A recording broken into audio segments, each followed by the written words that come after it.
There has been such a massive injection of stimulus from both the government and the central banks, fiscal and monetary support at record levels, and we keep hearing about additional support on the way. The economy is largely supposed to be open at this point, with some restrictions in place. We were told everything would be fine by now, but that isn't the case. The data shows that we are dealing with a crisis, and the other media channels never get to the root, and that's why you came here for the truth, so let me unveil that for you. This is going to be a very important video. There's so much data that I need to cover. It's going to get through basically all of which is happening right here in 2020 and what we can expect for 2021. There's going to be various topics, and I just want to move through as much as I can. Let's begin.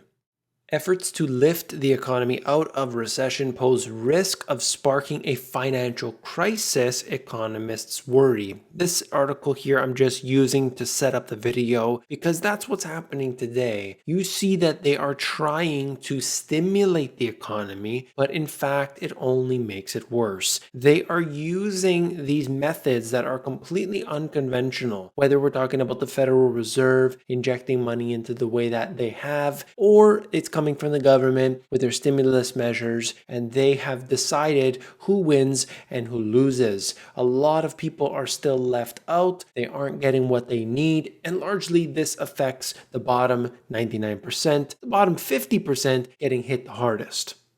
We can look at PE ratios all we want, but it's never going to tell us what's actually happening. This is a study that was done, and you could see what Americans are actually paying for. On the left-hand side, grocery price increases. Beef, 10%. Poultry, 6%. Eggs, and so on, all have increased dramatically since February 2020. On the right-hand side, household good price increases. Paper supplies, that's almost 9%. Appliances, 6%. Flowers, 6%, and it goes on. These are things that you may be buying, regular items that many people do have in their home that they have to buy, like cleaning supplies, for instance, and as a result, they're more expensive, and that takes away from the pie. Shopping shortages here on the left-hand side, 83% of the people surveyed still have difficulty finding grocery items that they normally purchase. On the right-hand side, 78% still have difficulty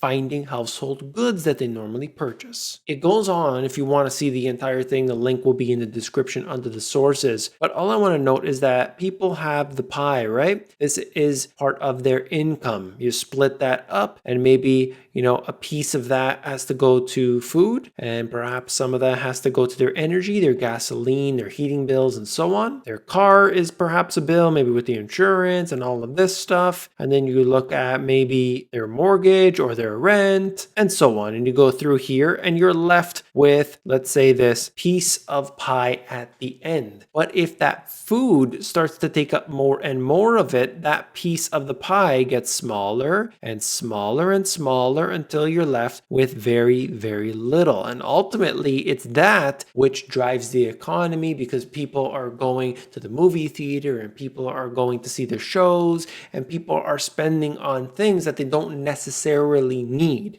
They won't cut back here and there. So the more disposable income that people have, the faster the economy can grow. And as you know, what's happened to the GDP, it basically got slashed down. They say it's coming back up, but it never continues at the pace it was before. And especially if people don't have that disposable income when the economy is generated largely by the consumer, you're going to have a big problem.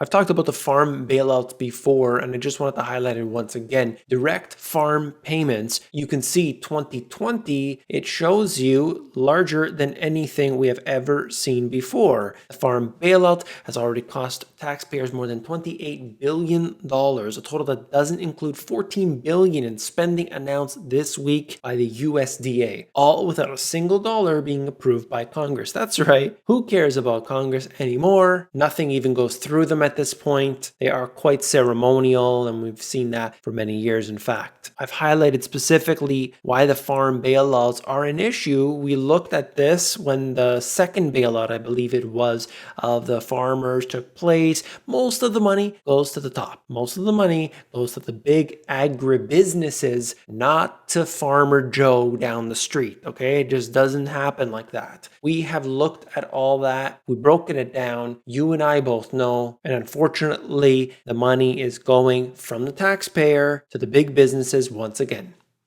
Michael Burry, as in The Big Short, is now looking at Tesla and specifically called it out. He put it right here among a few tweets that he did actually, #bubbles. So perhaps this is the next Big Short for Michael Burry. I'm not so sure, but I just wanted to bring it to you. It might not be just this company that gets hit by a lot of short sellers. I think it's off 25% from its peak. That is quite significant for a company that had grown rapidly in 2020. But regardless, just giving you a heads up on that.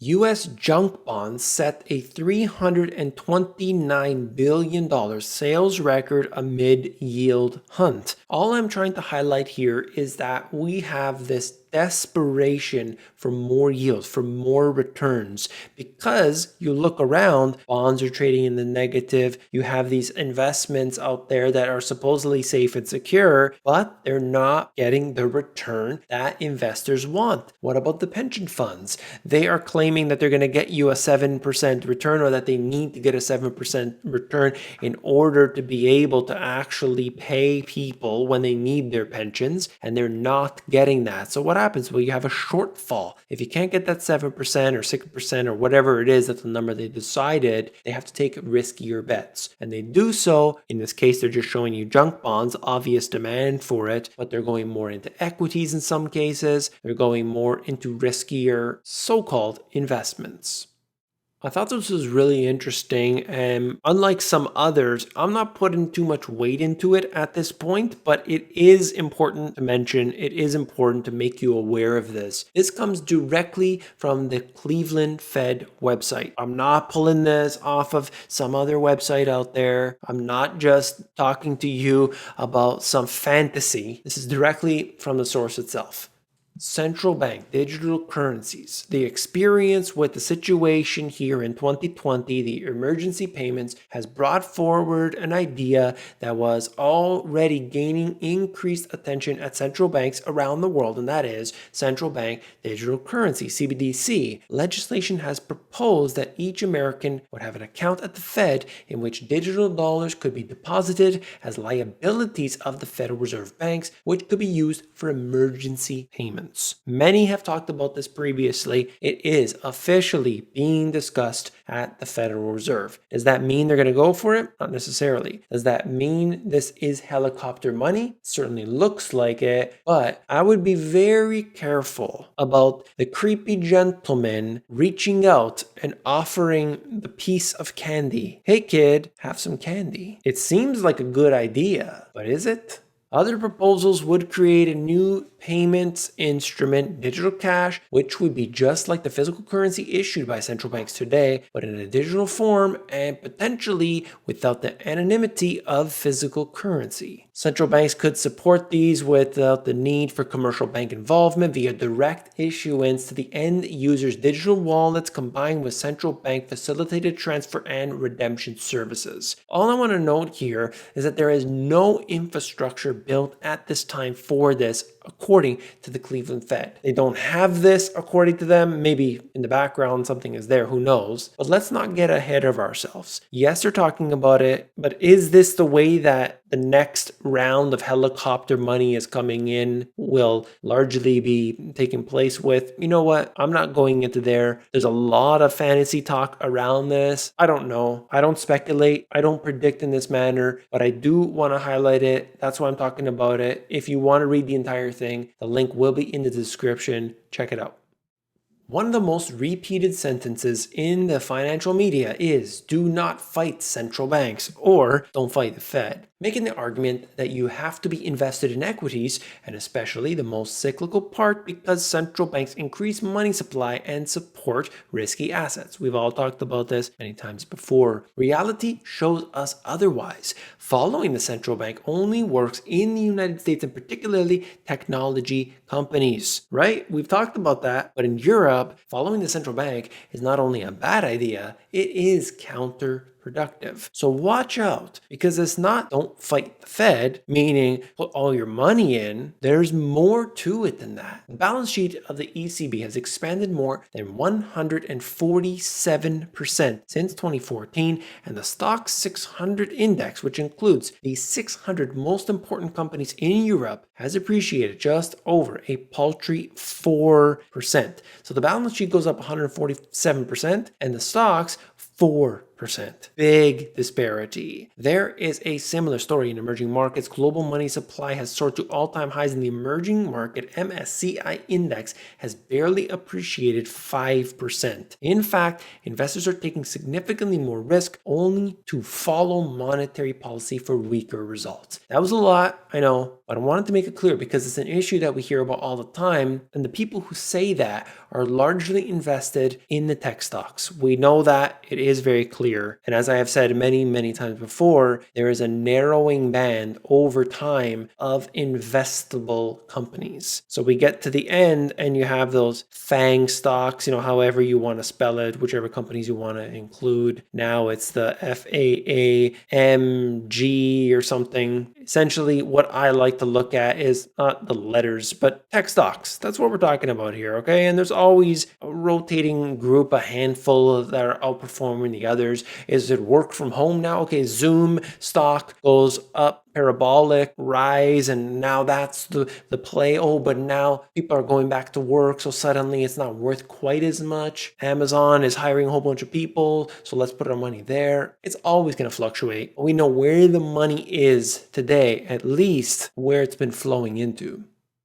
So you've heard that the Federal Reserve is going to get inflation up to 2%, right? Sounds reasonable. I'm sure they can do it. They've been trying to do it for over a decade and haven't been able to, but suddenly they made that a mandate. So that will be definitely the next thing that's going to occur. No worries, no problem. Well, according to Bank of America, it is possible that it could take 59 years. Let me highlight that here. 59 years to get to that level. Does anybody think that this 2% inflation, which, by the way, I've already explained why we are much higher than a 2% inflation rate. What is the significance of the core PCE inflation rate that they are talking about when it doesn't rise? It doesn't rise, but I show you all of the different statistics that prove it's higher than that. Their core PCE inflation rate may never go up. That's why